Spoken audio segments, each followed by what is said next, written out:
Hagamos una recapitulación. Hemos aprendido el resistor en corriente alterna, el fasor está en fase, valga la redundancia, el ángulo es cero. Ya aprendimos el inductor en corriente alterna, es decir, aprendimos que existe algo llamado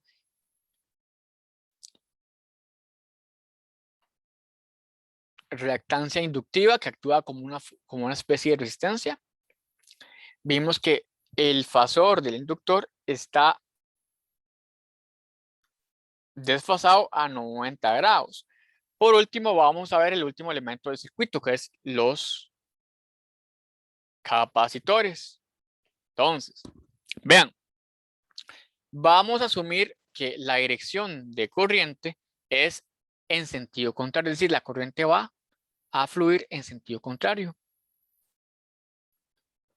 Entonces, claro, vean que entre el punto A y el punto B, donde se encuentra el capacitor, hay una diferencia de potencial instantánea. Entonces, vamos a asumir que la corriente alterna vamos a ver, es de I minúscula, valor instantáneo es I por omega por coseno de omega t. Recuerden que I es la derivada de corriente con respecto al tiempo.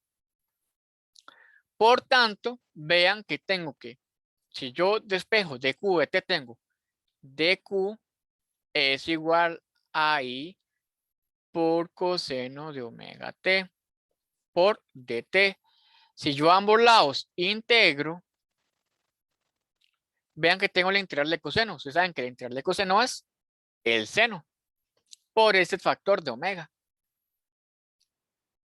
Entonces, claro, la carga en un inductor, la carga en un circuito de corriente alterna para un capacitor está dado por 1 entre omega y por omega, perdón, por seno omega t.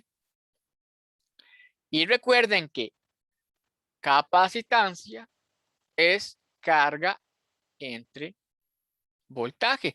Por tanto, puedo poner que la carga es la capacitancia por UC.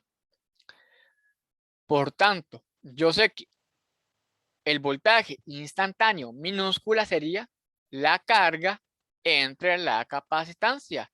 Pero la carga la integramos y es todo esto. Sustituyo y encuentro esto. Que el voltaje para instantáneo de un capacitor y un circuito de corriente alterna es la corriente entre omega c por el seno de omega t. Pero recuerden que el seno y el coseno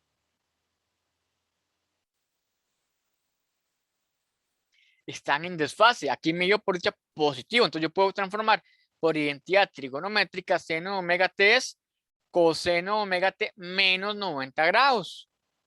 Entonces estamos demostrando que el fasor de voltaje, de amplitud voltaje para el capacitor se encuentra atrasado a pi medios, o mejor dicho, a menos 90 grados con respecto al fasor de corriente. Es decir, si yo hago una gráfica, tengo la gráfica de corriente y desfasado a 90 grados, voy a obtener el voltaje del capacitor.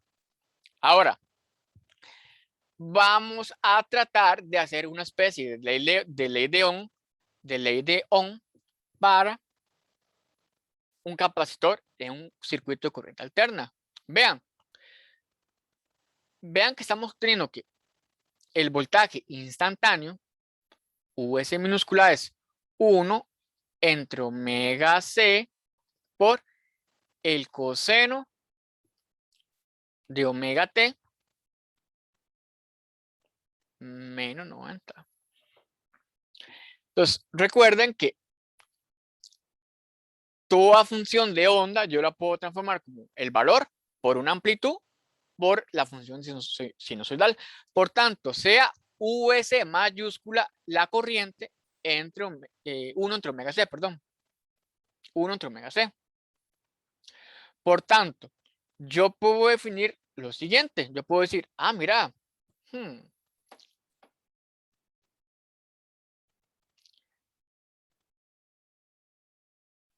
la amplitud de voltaje en el capacitor sería corriente entre omega C. Por tanto, si yo hago una analogía con ley de Ohm, voy a introducir un término reactancia capacitiva, X, unidades Ohm. Bueno, en realidad eso no es una X, eso es una letra griega. Va a ser igual a 1 entre omega por C. Por tanto, la amplitud de voltaje en un capacitor de corriente alterna es simplemente la amplitud de corriente por la reactancia capacitiva. La unidad va a ser igual que la resistencia. Vean que eso es como si fuera una analogía a la ley de Ohm. Entonces, donde recuerden, la reactancia capacitiva es la razón entre voltaje y corriente. Es decir, los capacitores tienden a dejar pasar corriente de alta frecuencia y bloquean frecuencias de baja corriente. Lo contrario a los inductores. Vean que los inductores más bien pasan corriente de baja frecuencia y bloquean corriente de alta frecuencia. Recuerden que los inductores se oponen a cambios bruscos. Recuerden, el voltaje y la corriente de un capacitor no están en fase. Vean que están a 90 grados desfasados. Con esto ya estudiamos los tres elementos principales de un circuito de corriente alterna: la resistencia, el inductor